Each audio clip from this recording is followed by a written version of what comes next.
Welcome to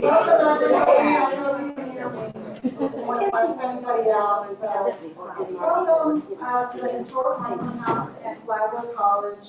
I'm Shelley Hazer. I'm the director of the Lifelong Learning Program here, and I'm thrilled to see so many new faces and familiar faces. And I just really want to welcome everyone to our speaker series that the St. Augustine Historical Society has been doing with lifelong learning now for 4 years. We were just saying we bring speakers about 4 or 5 a semester to talk about all kinds of historical topics in St. Augustine and the surrounding area. So I'm thrilled to ask Megan Altus to come up and introduce our speaker, Marty Dobrow. Did I say that correctly? And he's come all the way from Fairfield, Connecticut. Right?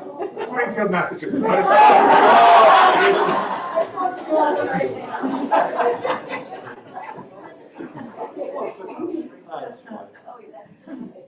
Good evening, everyone. Before we get started, I just want a couple of reminders. We will finish out our speaker series for the spring of 25 in April, or on April 24th, right here with Dr. Mike Butler talking about why we went, why the rabbis that were arrested during the Civil Rights Movement. So I hope to see you all here on April 24th. And also another exciting event the Historical Society has is May 15th. We will be honoring the Sisters of St. Joseph for their work with St. Benedict the Moore School with the Herschel Shepherd Award for Excellence in Historic Preservation. It's open to the public, and I urge everybody to come and show their support.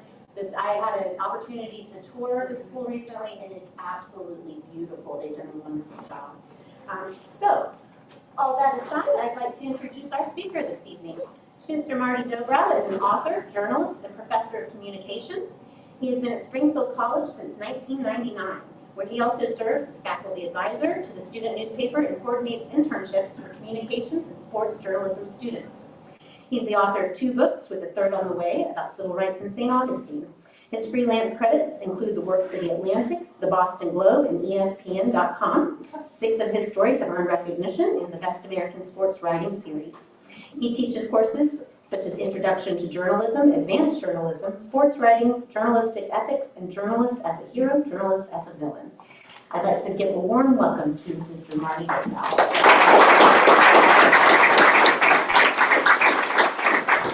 So much. Thank you, Shelley. Whether that journalistic ethics, that's not an oxymoron, that really is a thing. It's great to see such a nice crowd here. I've been looking forward to this for quite a while. And I appreciate the commitments to lifelong learning, to history. I mean, these subjects have really never been more important than they are today. Tonight's presentation is about the 60s. Okay? I think the 60s are always an important time. We know that in St. Augustine, right? There's, for instance, the 1560s. They were important, right? So we think of St. Augustine himself, the African saint for whom this incredible city is named, the man who said, an unjust law is no law at all. The 1860s, also reputed to be a pretty important decade.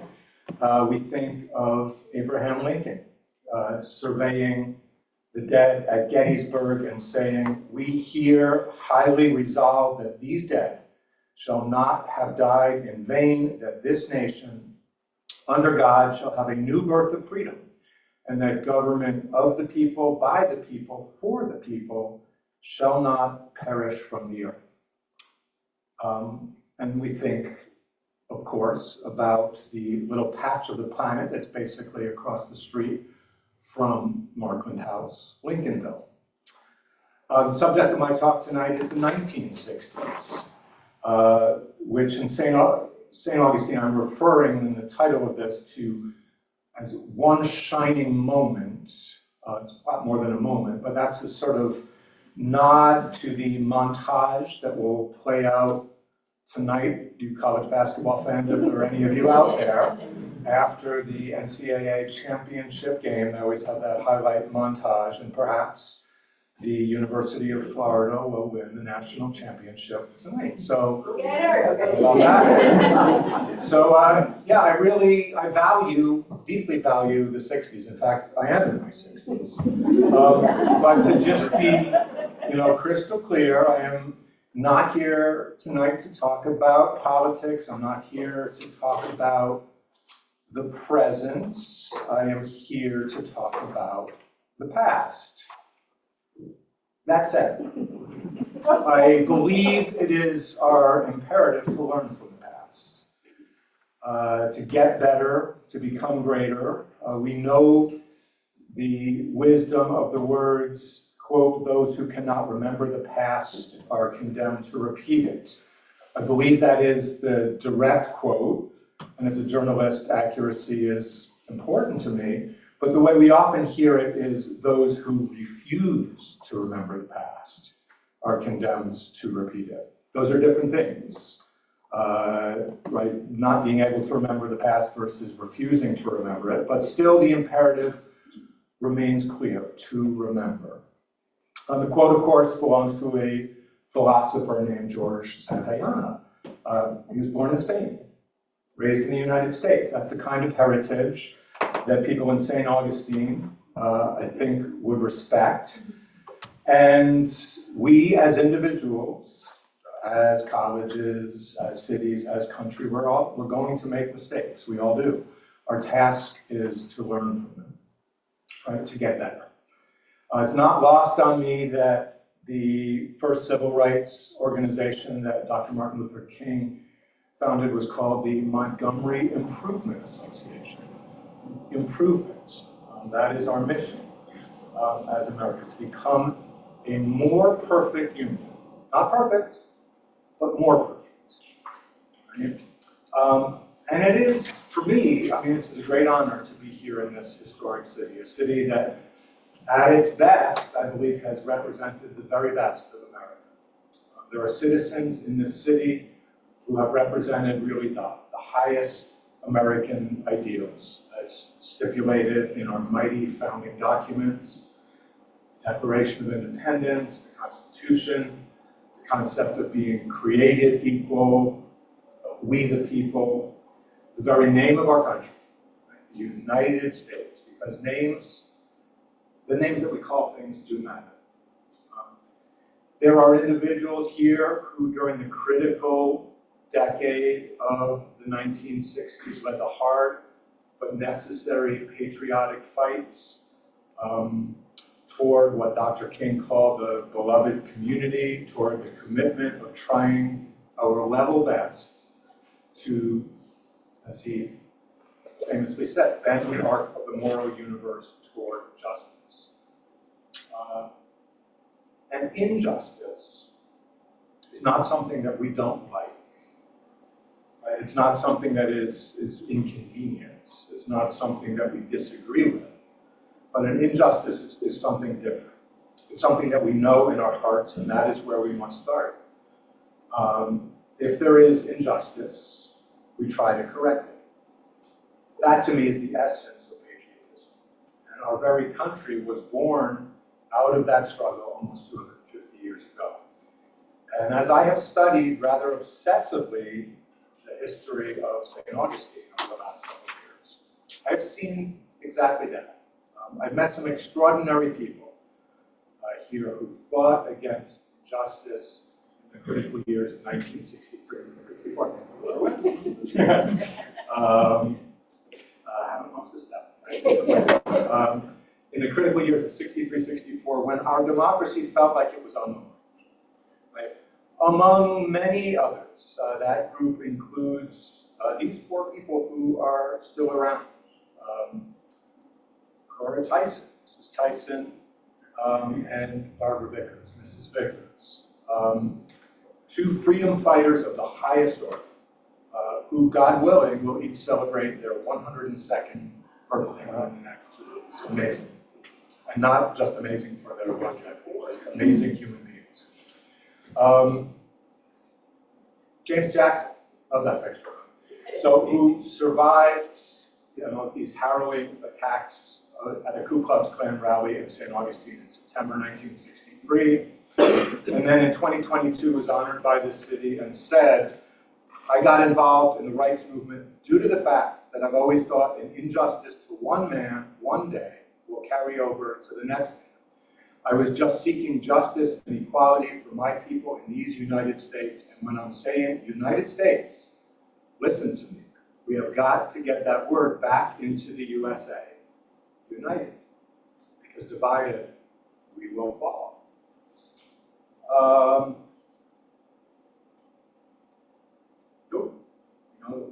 There's Erwin Brunson. He's the really good looking guy.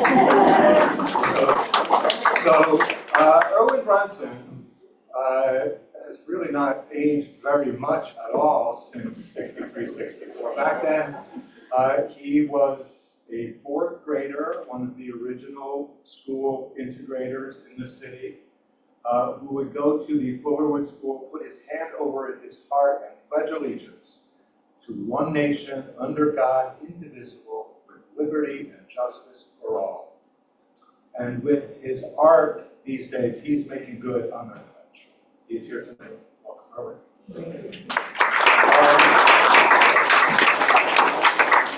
It's humbling for me to be here at Flagler College, a place with its own fascinating history.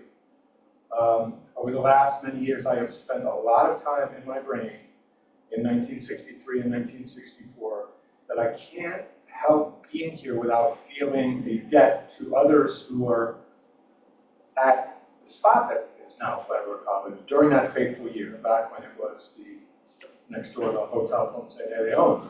That group included, of course, the peerless Dr. Robert Hailing, a genuine American hero who paid a very stiff price for combating injustice. But in March of 1963, when then Vice President Lyndon Johnson was here, he said to him in the dining room there, "Don't forget about us, Mr. Vice President."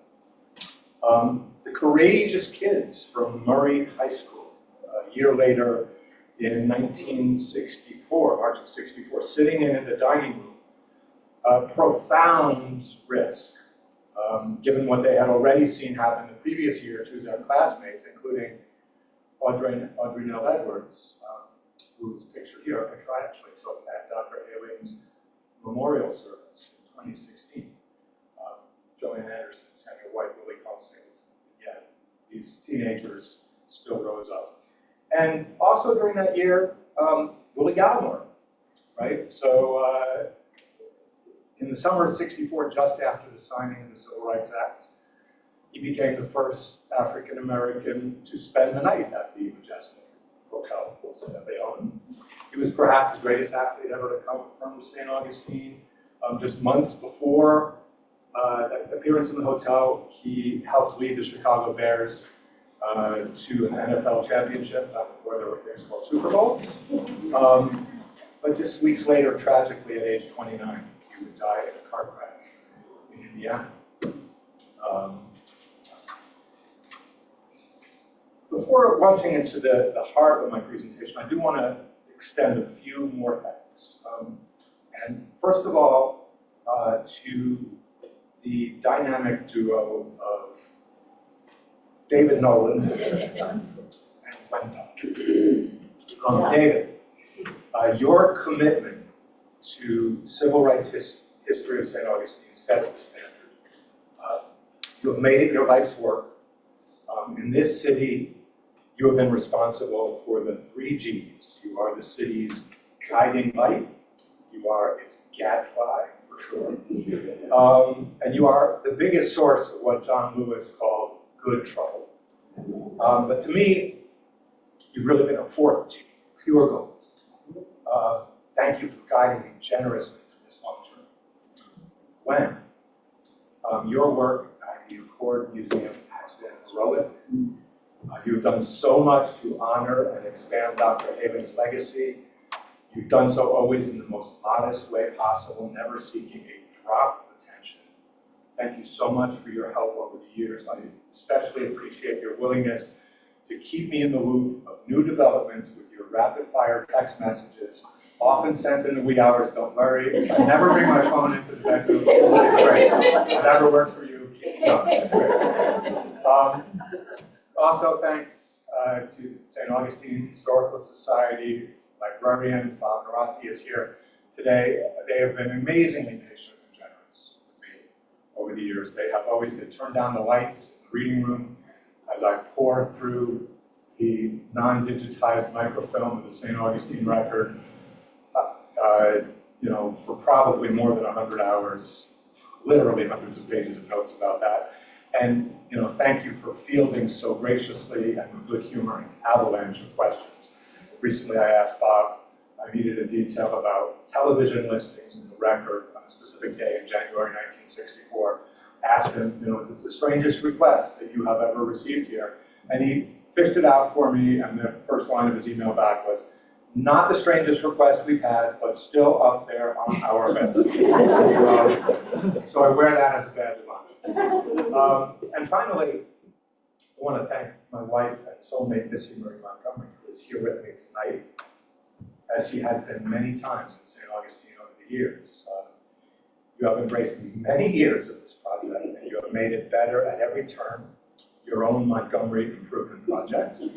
I've benefited immensely from your poet's sensibility, your editing eye, your sparkling mind, and your presence in my life every day.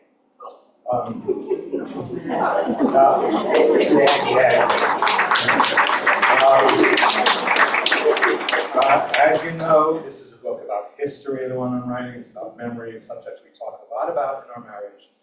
Years ago, you taught me that piece of wisdom. Don't forget the magic.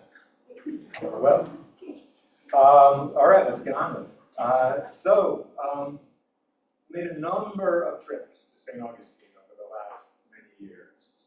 The last time that I was down here was in late June and early July for the Accord banquet in early July. And on July 1st at the St. Paul AME Church, that was the day before the banquet, there was a film festival and a book fair, and I was chatting with Gwen Duncan, and I guess my excitement about this subject was just sort of bubbling out. I do get excited about this. And she introduced me to one of her colleagues I had not met before, Yvonne McGregor. And she just looked at me, and sized me up, and she said these 3 words, she said, "What bit you?" It's a good question. It's a very good question. And it wasn't one of these gators. It was not one of the mosquitoes that I remember Jamie Price telling me will, quote unquote, carry you off. I'm an outsider, right? I mean, I'm a white Jewish man from New England. How did I get so obsessed with the story of civil rights in St. Augustine? The basic answer is it's a great story. One that in a weird way fit the broad outline of my life, as we can see in this abbreviated timeline. So we'll go back to December of 1960. I think there are a couple people in this room who may be old enough to remember that. So that was the month when Dr. Robert Haling moved to St. Augustine, moved into this very unostentatious office. That's how it looked early this morning. And that, in moving here, just really transformed the city forever. Opened his dental practice on Bridge Street. That same month, I was born. And I was born in North Carolina. As I like to proclaim, I do have some Southern heritage. And I was born at Fort Bragg, North Carolina. My dad was in the Army. No small irony, I suppose, that a guy named Martin who would wind up spending a lot of time studying Dr. King's nonviolent philosophy would come into the world at the largest military base not only in the country, but in the world. And one named at the time for a Confederate general, Braxton Bragg. Names of things are important, as we've said, and that name in 2023 changed to Fort Liberty, and is now back known again as Fort Bragg, named this time for a World War II soldier from the great state of Maine, Roland Bragg. For the purposes of this presentation, which is about history, it's just interesting to note that I should arrive the same month as Dr. Haley got started here. And exactly 1 month later, 1 month to the day after I was born, John F. Kennedy in his inaugural address, famously said, "Ask not what your country can do for you, ask what you can do for your country." Skip ahead a little bit to 1964. Important year here at St. Augustine. And this is a building that you can still find in New York. It's called the Unisphere, and it was the centerpiece of the World's Fair. And it's located about 10 miles from where I spent most of my childhood on Long Island. And I think it's my very first memory at age 3, going to the World's Fair in the summer of 1964, and getting separated from my parents briefly. It was probably briefly. It's a vast crowd of people when I was 3. Very frightened. And then they found me. That was the same summer, of course, the World's Fair. Could be the same day, who knows? When Audrey Nell Edwards Hamilton and Joanne Anderson went to the World's Fair, accompanied by this guy, Jackie Robinson, right? Jackie Robinson, who came to St. Augustine on June 15th, 1964, and met Audrey Nell. She was outside at St. Paul AME, and it was very crowded, and her friends came out and just said, "He's talking about you, he's talking about you." And she came in, and Jackie Robinson had heard about the St. Augustine Four, and he invited Audrey Nell and Joanne to come up to their house in Connecticut, spend a few weeks there, and they went to the World's Fair. It's a great adventure of their young lives, first time in an airplane. Let's skip ahead again to 4 more years, and then we're going to accelerate. We need to move along here. So 1968, okay. April 4th, 1968, specifically, which I was 7 at the time. And remember, after dinner, we had in our house in New York, there was one television set. It was a black and white set with rabbit ears antenna. There were just a few stations that we would get, right? Just the networks. And my favorite show at the time was this game show called Truth or Consequences. It's kind of an interesting name when you think about it. It's kind of the world that we are in now. You know, it's a history lecture. It's not about the truth or consequences. And so this show runs its course, and then something else comes on, and then there is the beep, beep, beep, beep, beep, beep, beep, beep. We interrupt this program for a special report, and I'm sitting in front of my parents' bed, this green rug, watching the television. My mom's behind me, and I can access this vividly. I was just talking with Erwin a short while ago about how the sense of smell is connected to memory. He was referencing it about something else. And for me, what I remember so vividly is the smell of my mom folding laundry. And then there was the special report about the assassination of Dr. King. And, what did I know about that? Nothing, right? I never heard of Martin Luther King. I didn't know the word assassination. Didn't know where Memphis, Tennessee was. But it became indelible because of my mother's reaction. I just heard this stricken voice, and she said, "Oh my God." And I looked around, and she had her hand over her heart, and she sort of crumbled, and she said it again a couple more times, "Oh my God, oh my God." And for me, it was just such a striking moment. And it just, I had this recognition at this very young age that this man, Dr. King, I mean, what a powerful, powerful person to have that sort of, and then I think it really imprinted in me, in a real way, a sense of Dr. King's importance. Okay, so we're going to now skip way ahead from age 7 till late into the late 30s. It's 1999, a little bit before Y2K. Remember that one? That wasn't such a big thing, as it turned out. So in 1999, I'm now in my late 30s at that point, and I arrive at, well, not there, but that's Dr. King, and that's Calvin Hill, and we arrived here at the college where I teach still, Springfield College in Springfield, Massachusetts. A school similar size to Flagler. And this is the logo, and there's a mission statement in Springfield College, a very, very idealistic place. Good-hearted place, very nice young people there. The mission statement is educating students in spirit, mind, and body for leadership and service to humanity. Pretty lofty stuff. Educating students in spirit, mind, and body for leadership and service to humanity. And of that triangle, the spirit, mind, and body, they take the body part pretty seriously. They really do. It's a place where big emphasis on sports and fitness. Sports is involved in a lot of the majors. Like if you want to study journalism, you join the communications/sports journalism major. Pre-med, sports biology. That's what we do. We have one statue on campus. It's James Naismith, founder of basketball. Right? And so,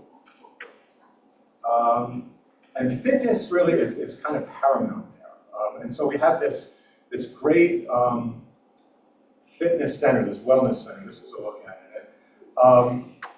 I do go here on occasions. They had and so I'm going to keep this, reasonably G-rated, but they have, for a long time after this opened, the men's locker room, right? It was just kind of a faculty thing, and that was good. It's a weird place to age a college like this, honestly, because, you're surrounded constantly by people who are like 18 to 22 in the prime of physical fitness. You're 1 year older, you're 1 year older, you're 1 year older, you're 1 year older.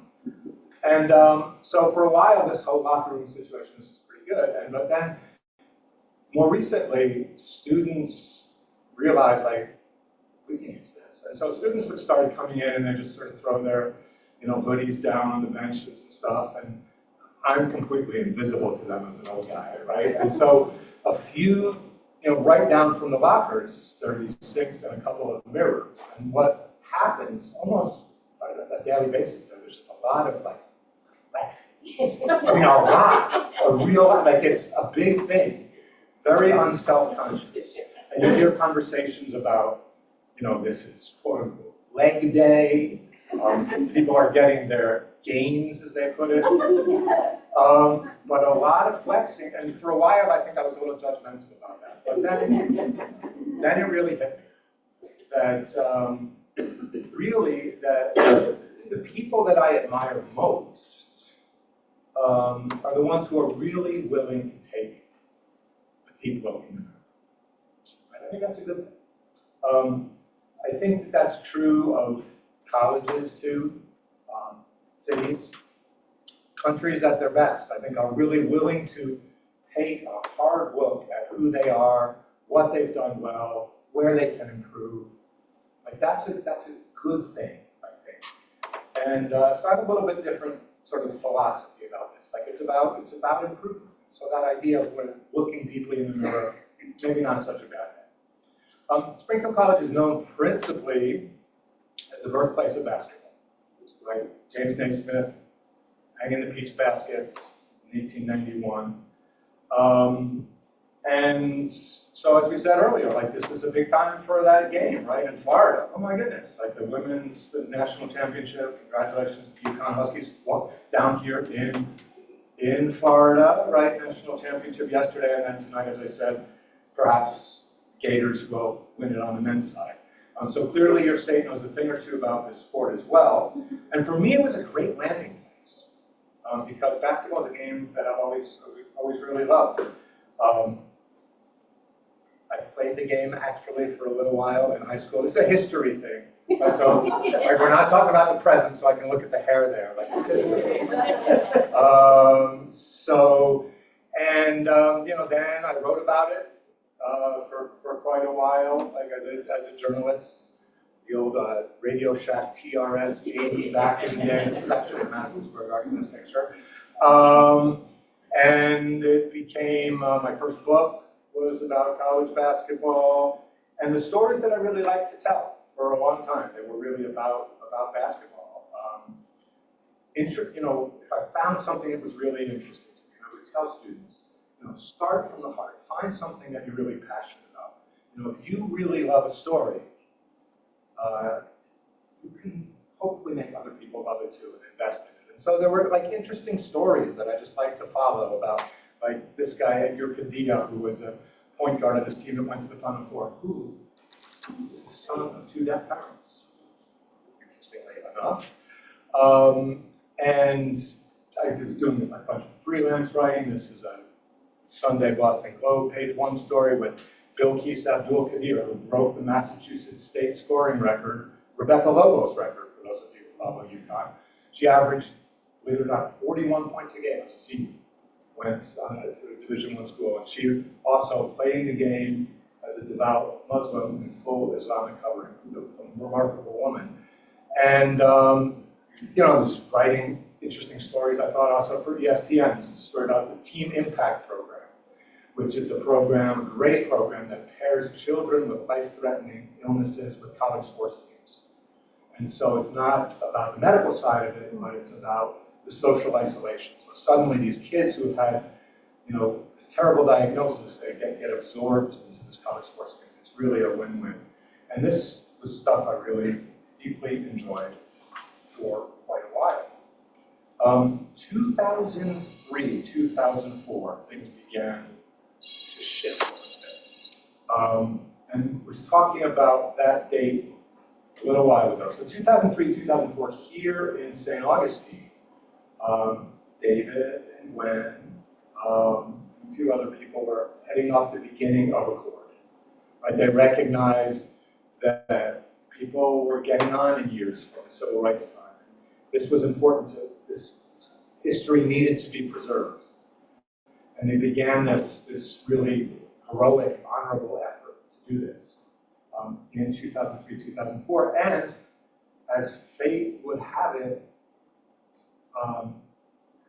there was also a connection for me. I knew nothing about a court, I knew nothing about St. Augustine. About that very time, I happened to see a list of commencement speakers at Springfield College historians. Not surprisingly, I saw a basketball game. Julius Erving delivered the commencement address at Springfield College. Probably was pretty good. John F. Kennedy, interestingly, not as president, but as a senator from Massachusetts, delivered the commencement address at Springfield College. And then also Dr. Martin Luther King Jr. And this, to me, was just stunning. How could this be? How could I not know this? And then I found out it was in 1964. Oh, like right at the height of the civil rights movement, right at the height of his fame. How could that be? I thought this is an amazing story. There must be a lot written about this. To my shock, also to my kind of delight, there was almost nothing written about it. Nothing of substance. And it turned out to be a pretty remarkable story on a couple of levels. And the first level, that was the one that was really initially most interesting to me at the time, was that there was this incredible sort of crisis of conscience with this man who was the president of the college at the time, Glenn Olds, because he was pressured by the FBI to step away from Dr. King, right? Pressured quite severely. And I mean, we've come to know, of course, that there was a lot of tension in that relationship between the Bureau and Dr. King. The fact that it extended all the way to the small college campus in Massachusetts, to me, was rather striking. startling. And so what would happen? What would he do? Would he fold? Would he, stand tall? And ultimately he did. And he did stand tall. And so I thought this was just a really, really interesting story. And I wound up writing about it for our alumni magazine initially. And, I can't say that I just turned completely to civil rights at that moment. I was still had a pretty good sports gig going. There was another sports book that would be out, some years later, this one, baseball book. And we had young children then, and it's a big teaching load at Springfield College, 4-4 teaching load for you still in academia. It's tough. But this story was just eating at me. What's going on? It just was so fascinating. And then there was the second part of the drama that not only after it had been determined that yes, that Dr. King would come to Springfield College, then on June 11th, 1964, as we all probably know in this room, Dr. King was arrested, arrested in St. Augustine. And this was really puzzling to me. And so I posed this question to myself. What's the deal with St. Augustine? Many, many, many, many, many rabbit holes later. I just could not get enough of this. I came down to St. Augustine for the first time in 2013. And it was just so compelling to me. It was just really kind of astounded by it. Astounded by the history here, how untold it was in some ways, how passionately people felt about it. Sure, to a degree, that St. Augustine is represented in history books to a degree, right? I mean, I was just reading obsessively, David Garrow and Taylor Branch and David Coburn. You find it there, but you find it really in the shadow of other parts of the civil rights movement. So much more about Montgomery and Birmingham and Selma, the sit-ins, the Freedom Rides, the March on Washington. St. Augustine really not deeply, deeply represented.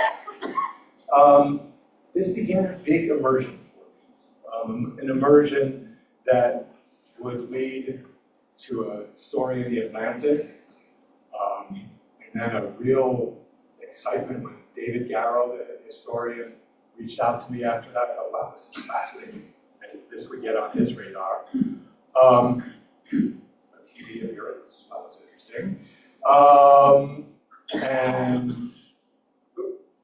And then starting to really try and find the story. How am I going to want to tell this story? I need to connect with the people who were pivotal in this movement.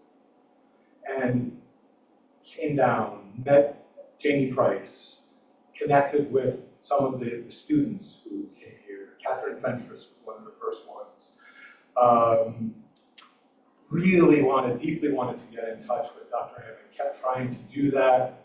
And then in 2015, in July of 2015, I came down here, it was about the third time, and I had reached out to Clinton King, a documentary filmmaker whose work you might be familiar with, who had a connection in, and was hoping that I was going to hear from Dr. Haley. I was calling him many times. His late wife's voice was on the answering machine, and I was despairing that it just might not happen. And I was staying at a local hotel here, like the Hampton Inn or something like that. It's July of 2015, unbelievably hot. And I'm down getting some breakfast in the lobby, and my phone rings and I see Dr. R.E. Haley on my face. And so I knew I had to take the call, and I made a fateful error. I should have just gone out to the air conditioner and taken it off. But it was so loud in the lobby. I just had to hear what he was saying, and I had a tape recorder here with the phone, and I decided, I'm just going to go outside where it's quiet. I went into the parking lot where it was about 400 degrees out. And Dr. Haling, if you remember, talking to Dr. Haling, he goes on a bit. And his voice is pretty soft, was pretty soft. But he was talking, and I was like pressing the cell phone all the way into my brain. It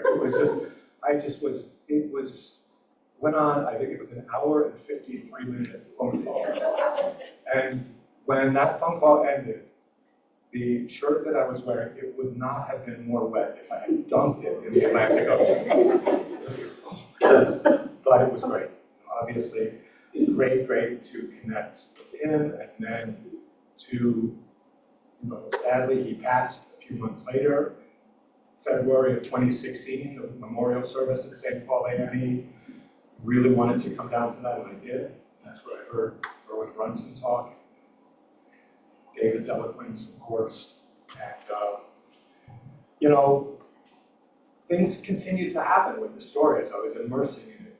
2018, I got in touch with Irv Cheney. Okay, some of you might know a little bit about Irv Cheney. Irv Cheney has an important part in St. Augustine history.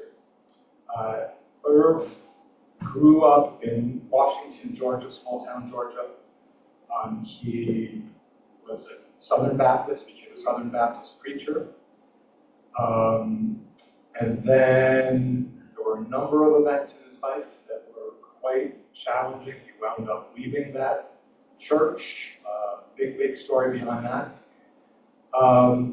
and moved to Florida and became the pastor down in Daytona Beach at the Congregational Church. In September of 1963, he went up to Birmingham on September 14th, a Saturday. He was doing the installation sermon for a friend of his just north of Birmingham later in the day on the 15th, but in the morning he wanted to go to a black church. So black church in the morning, white church later. Goes in on Dynamite Hill and sees, the horrors of the bombing of the Birmingham church. And is just so struck by this. And then comes back down to St. Augustine. And he gets a phone call a day or two later, and it's from one of the black pastors, Eugene McMillan. They told him, and said, Irv, we need somebody with pale skin and a southern accent to do a little spy work for us. And there was word that there was going to be a Klan rally in St. Augustine. Irv agreed to go. And his role on that day, was extraordinary. This was about confronting injustice in the biggest way. This is the height of patriotism. And it was really through Irv's initiative. This is not a white savior thing at all. He was really the person whose phone call was so pivotal in terms of averting, unimaginable catastrophe here, which would likely have entailed the death of 4 St. Augustine citizens, including Dr. Eva. And Irv had not spoken about this publicly at all. He didn't want any credit. He had done this, he had typed up this narrative about what happened that night. It became part of the historical record. You can find it. It's a vivid, amazing document. And he was approached many times afterwards. And he just did it for the right reasons. He didn't do it for glory. He didn't do it for anything other than he just felt that this was what was necessary to do. And he was, a number of prominent historians tried to get him to talk, journalists, his 3 daughters, their teachers asked him to come in. He just wouldn't do it. And I didn't know really anything about this at all, but I had read the document, and I just decided, I think it was David that alerted me to a possible pathway into this, and I got contact information from one of his daughters, wrote the most heartfelt letter I could summon about, how impressed I was with her father, how I would love to be able to talk to her about him. And then she called me the next day. And she said, I'd be happy to talk to you about my dad. But would you rather talk with him yourself? It was staggering. I just assumed he was locked up. He was 92 at the time. And next night, I told Miss Hedges, I'm just going to go upstairs. I'll probably be like 15 or 20 minutes. That's this call I need to make. And Irv was one of the great storytellers ever. And we spoke, I think it was like an hour and 24 minutes that first night. We just got started. 3 straight days of well over an hour of phone calls. And a couple weeks later, I'm flying down to Georgia to see him. And this, set up a connection, a relationship that was just extraordinary to me, just transformative. One of the most incredible human beings I've ever been fortunate enough to meet. So, just such a deep and kind and generous soul and just an amazing memory. Human memory is an imperfect tool. Like when you're trying to cough things up historically, like it's hard to trust it, but he had no way of knowing what I knew. And everything that I was asking about that I knew, it was like check. Everything was just dead on. So that just led me strongly to believe that the things that I didn't know were pretty likely true to me. And just an amazing man. So that happened in 2018. And 2019, I came down here to Springfield with some students from Springfield College to St. Augustine, and had the chance to meet with Mrs. Tyson, Mrs. Vickers, Mr. Jackson, right? We had a chance to, Gwen Sackasar for me is another big tribute to, we had a chance to go over to Jamie Price's house, so love that. That was just a great day. And then, there were other developments in it, the coming years. I began to realize I need to begin to get the story out. If I'm going to get this book going, here I'm like a sports guy, right? So I need to show that I've got the stuff to write serious history. And so begin to plant some stories in reputable places. The Atlantic, Washington Post. I started writing a series of stories about people in St. Augustine. And this was all very helpful, and the book's beginning to come along. And then I put together this proposal, and I decided I'm going to reach back out to David Garrow, see if he remembers me, see if he's willing to write something in support of this. He was amazing. And he said, not only will I do this, but I'm going to just pass this along to some other King scholars. And so, all right. And he sends this off to Jonathan Hyde, whose book just won the Pulitzer last year about King. And Jonathan Hyde volunteers to write this word, and they were so generous. And it's just, so this ultimately resulted in a book contract with Cambridge University Press, a good publisher. So I know I'd have to be a little mindful of time now. I probably have maybe like 5 or 10 minutes, so I'm going to just speed along a bit. 10 minutes, I'm told. So a couple, partly, for me, I mean, I'm a journalist, right? And so like this history and journalism, that was in the title of this, right? I have great respect for historians. And in St. Augustine, like, in some way, like, everyone's a historian in St. Augustine, right? Like, there are some very serious historians. Some people in this room, there are some amazing historians in this room. I'm told that Professor Mike Butler is here someplace. So, like, David Nolan is, Save Our Histories in his email, right? It's, but it trickles down also, like, over at St. Augustine Historical Society. I've been there many times, and the inquiries that are made about everything from surfing to cigars to genealogy. I mean, I hear it all when I'm in there. People are just passionate about history, but even, like the trolley train drivers. This is a direct quote, by the way, from one of the trolley train drivers on Bridge Street by Dr. Halings a few years back. This was a quote, after the Civil War, Abraham Lincoln got the abolition movement rocking. that one was a little bothersome to me. But in a way, like, that's journalism. People think, like, that's kind of, journalistic hacks, right? Like, this is not real history. But to me, journalism is like the old definition of journalism, right?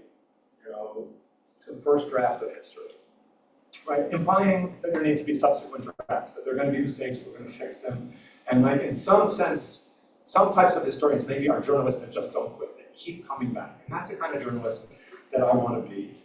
And this is a story in part about journalism, about how the story of St. Augustine was told.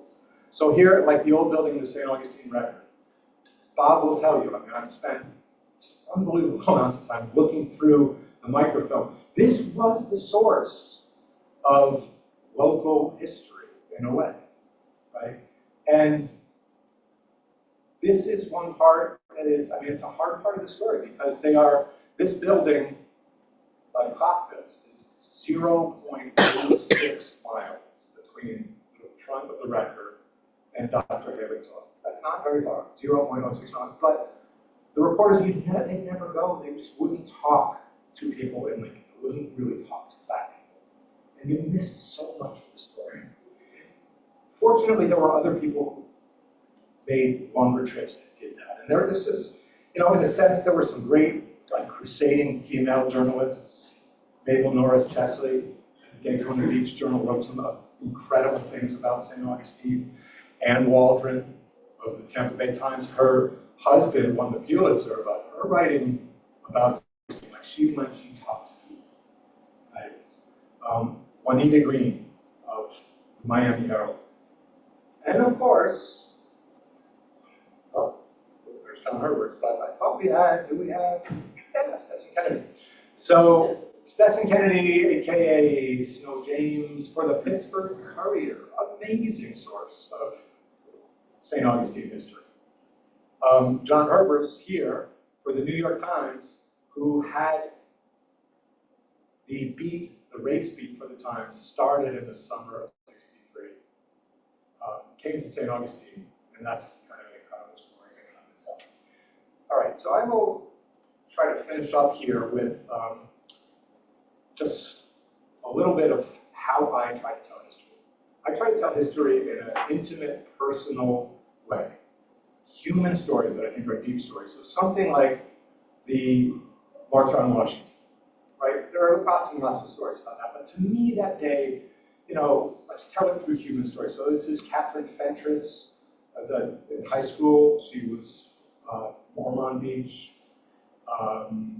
Got involved in civil rights here in St. Augustine, came up in the summer of '63, was involved in some of those protests, got the appetite for this, and attended the March on Washington, and just has amazing things to say about it. And later, she was, I mean, this is a pretty famous picture here in this city, I believe, right? So this is obviously Martin Luther King, Ralph Abernathy with James Brock at Munson. As Dr. King's about to be arrested on June 11th. And this woman back here is Catherine Fentress, who was invited by Dr. King to attend and wound up spending several days in jail right through her 20th birthday. Wrote this amazing letter from the St. Johns County Jail to her hometown paper in Daytona about why she was doing this. So that day, like the March on Washington Day, I like to tell it through her. I like to tell it through Erwin Brunson, who has this amazing story about this too, because he was one of the first school integrators in the city.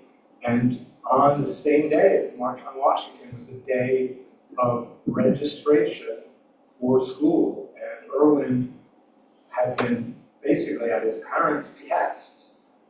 He and a couple of his siblings were taken out of the Excelsior School where he had comfortably spent his first few years in school and really liked school at that point, and then was pitched into this all-white school at Fullerwood and had this incredibly challenging, difficult, transformative experience that he's still sort of wrestling with, but in kind of extraordinary ways.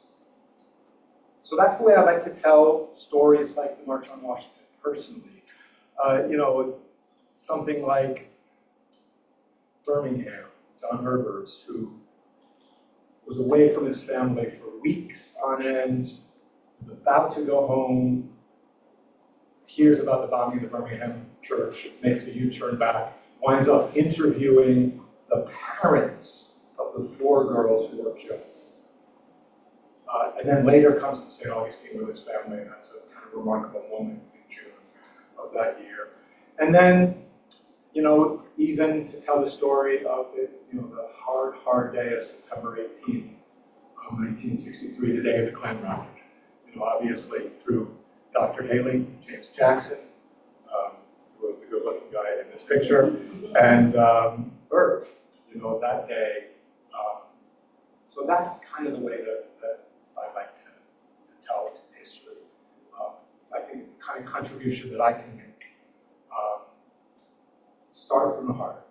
Find those stories that really, really grab you. And trust that instrument. Trust the sort of tuning fork resonance of your own heart. That if it really, really touches you, that you can hopefully make it touch other people. So thank you so much. I know it's hot. I don't know if we have time for some questions, but if so, I'm happy to be okay.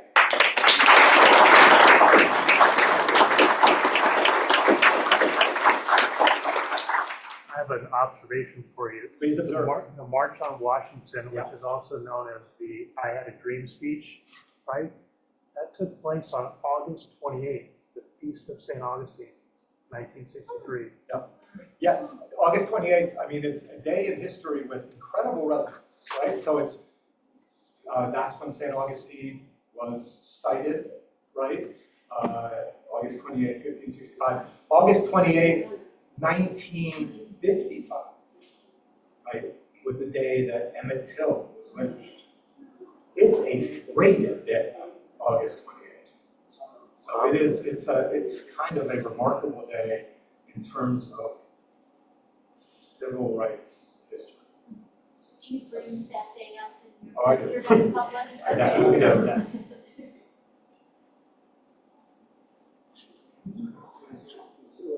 Observation. Complaints. I'll take them all.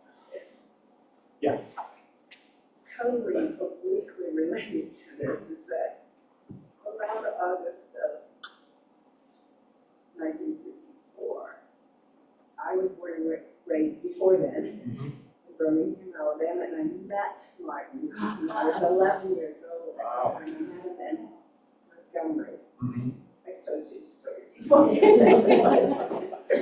Sorry. Yeah, no, that's an amazing year. That's the year that you were born. It's the Brown versus Board year. I mean, that's a real center. We think about the 60s. I said this is talk about the 60s, but obviously in the 50s. I mean, 54, there was that. 55, you know, you have obviously both the Montgomery bus boycott and the Emmett Till lynching. 57, you've got the Central High School, you know, integration. So there was a lot of stuff that was kicking around in the 50s, but it really coalesced. I mean, it really built, obviously, into the 1960s. And, you know, this moment of, you know, St. Augustine, to me, was an incredible tipping point. It was the moment, I think, when, you know, nonviolent philosophy was really on the line. It was, King was under such incredible strain. You look at the pressure that he was feeling at this point. It was just an extraordinary thing. And I think that people in the city really feel, should feel, I think, a great sense of pride for the place that this city has played in that grand narrative, because it was absolutely integral. I mean, the Civil Rights Act, which is always celebrated here, that's the important time. That, you know, really, I think, was the most important legislation of the 20th century. It was America at its best, at its most hopeful. And there was, you know, no assurance that that was going to happen without what happened in St. Augustine. King just really needed to keep it on the front pages, keep it at the head of the news. He would always talk about how you have to dramatize injustice, right? And he got maybe more than he was looking for here. Like this was a really hard place for him. So again, I really think we can feel a lot of time in there.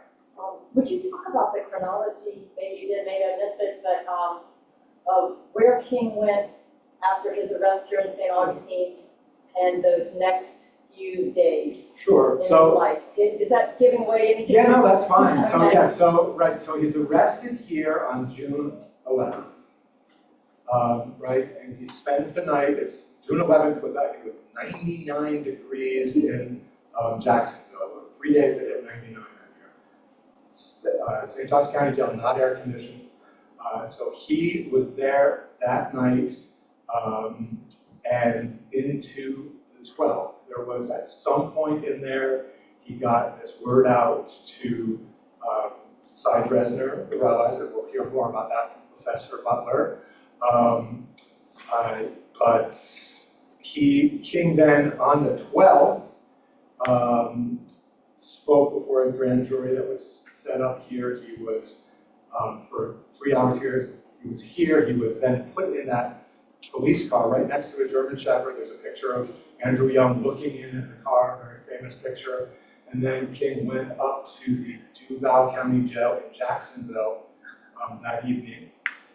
It's a fascinating day, June 12th, because that was actually a day when Malcolm X was hosting this gathering in New York State at a time called Stuyvesant, pulling together a number of black leaders from the entertainment field, people like Ossie Davis, Ruby Dee, Sidney Poitier had won the Oscar for the first African-American person to win Best Actor.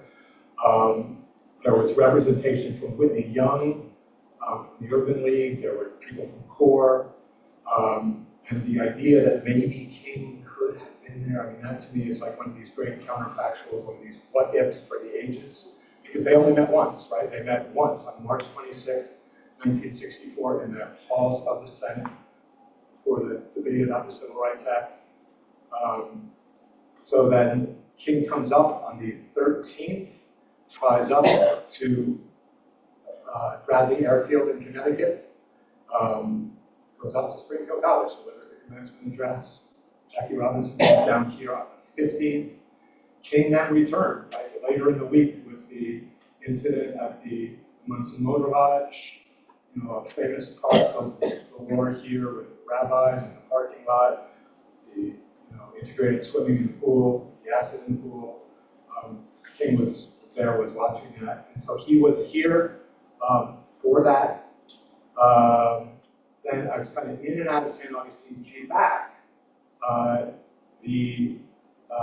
believe like the 29th or the 30th, sat on Mrs. Tyson's porch on July 1st with John Herbers, talking about whether nonviolence was still a viable thing. And Mrs. Tyson at the time was very adamant about this. I don't really believe in this nonviolence thing, but he kind of won her over. And then famously, King, then goes up to D.C. and Lyndon Johnson signs the Civil Rights Act, hands Martin Luther King one of the pens. So that's, I think, some of that. It's really intriguing chronology. King in and out of St. Augustine many times. His first arrival here, I believe, was May 18th. Yes? I'm a little surprised that you didn't mention Mrs. Peabody. Oh, yeah. That's right. You're So from from last, Massachusetts. yeah, it's a good point. She is big one. So Mrs. Peabody, yes, I mean, she is, there's a fair bit about her in the book. I mean, amazing. That was the moment. I mean, you're absolutely right. That was the moment when the St. Augustine movement became a national thing. Because here was this regal woman in pearls, white woman, going, to jail. And that moment on the front page of the New York Times, I think for a lot of people, that's really when this became a national story. So And what day was that? Do you know the that was, chronology? yes, that was in very late March into April 1st. And so it was at the Easter time. And the SCLC had become involved in St. Augustine because at that time, because the Easter season was always like a big buying season. The year before they had, Easter season, sort of boycott in Birmingham. And so they came here, and it was a fascinating time because there were a lot of college students who came down from the Northeast. The SCLC had reached out to them. through Robert Haling, had written this letter and invited college students down here who lived, and I've interviewed many of these people, I think 10 or 11 of the college students, came down, lived in Lincolnville. It was white students living in black homes, many for the first time, this sort of integration. This was a fascinating cultural moment. And a number of these people were arrested. There's this incredible archive of this guy, Marshall Bloom, that David and I have talked a lot about, at Amherst College. But things also are going on in St. Augustine, the Easter Parade, which was a huge thing, may still be. You know, so this was, yeah, that was all during that period. Yes? There's a famous picture of Martin Luther King flashing the victory sign Yes. in the Iceberg restaurant. Correct. I don't know what that date is. Yeah, so that's I love that picture too. There are a couple pictures of Dr. King from St. Augustine that are really, to me, amazing moments. The picture of him pointing to the bullet hole at the Canwright Cottage, now relocated in West Augustine, that to me is an amazing picture. But that picture that you referenced, which I think was... You don't know what you're talking about. I don't? I don't know. Oh, okay. She didn't know either. Okay.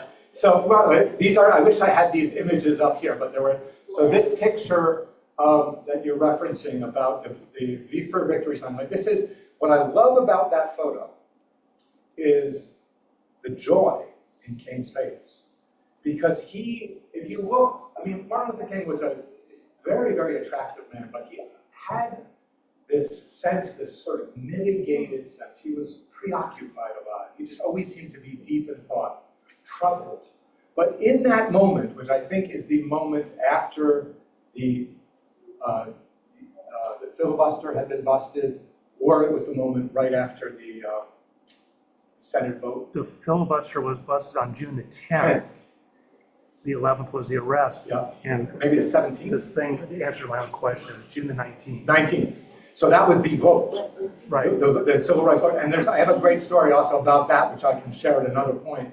But yeah, the 19th. And so that moment, because when the filibuster busted, it was likely that this was going to pass, but not certain. And you know, King had seen all sorts of devious little orchestrations by people in power.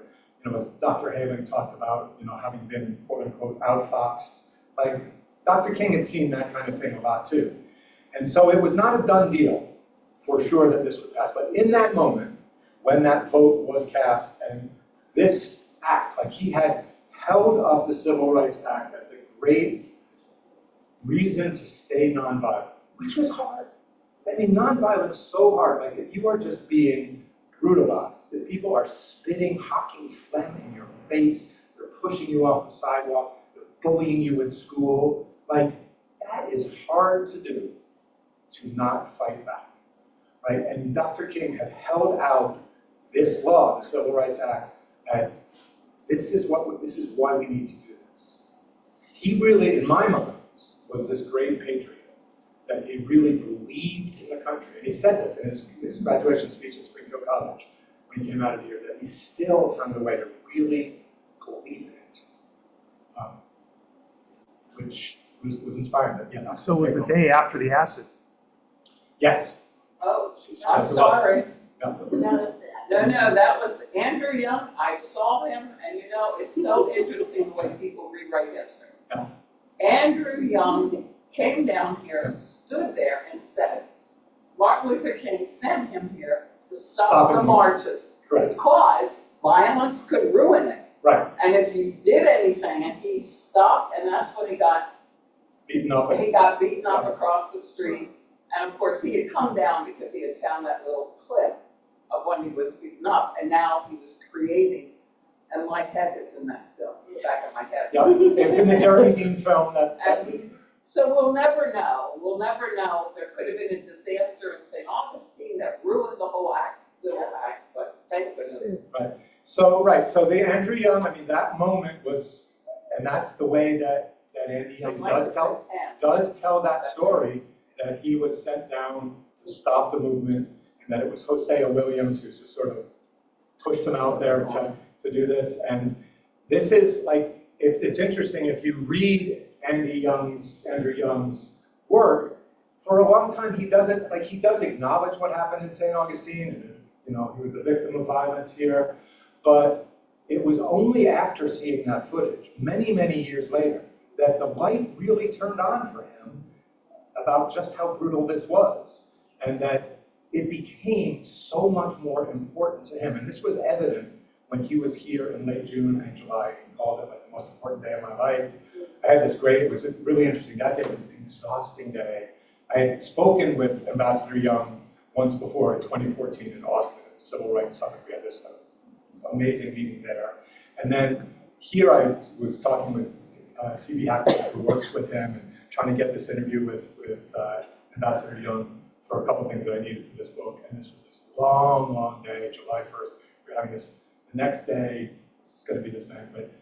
I was spent, it was hot. I just changed into shorts and a t-shirt, and I'm just walking the day off, sweating, and I get this text from C.B. Hackett saying, you know, are you still awake? And, yeah. He said, you want to see Andrew Young right now?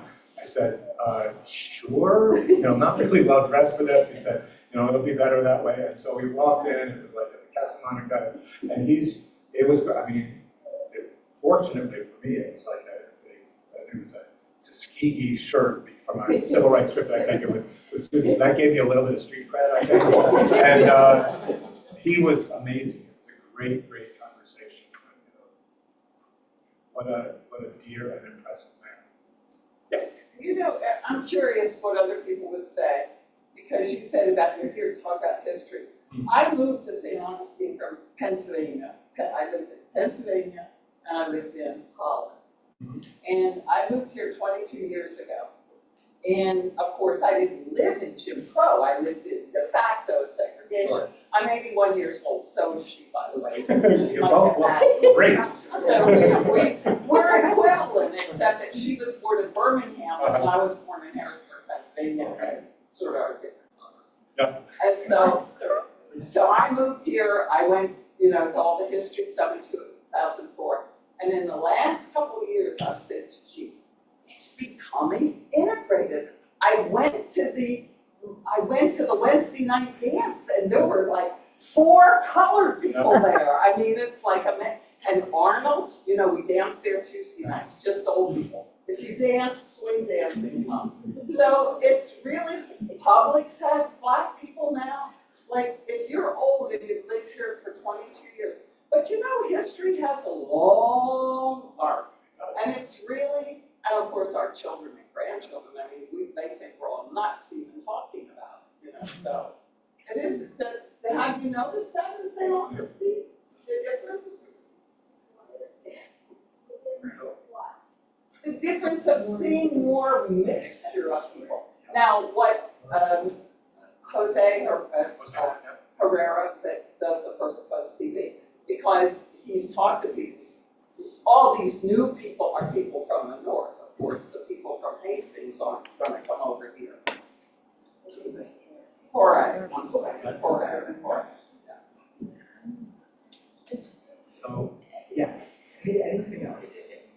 I'm happy to stick around. I know it's hot. You've been a great audience. Thank you so much. Enjoy the game tonight.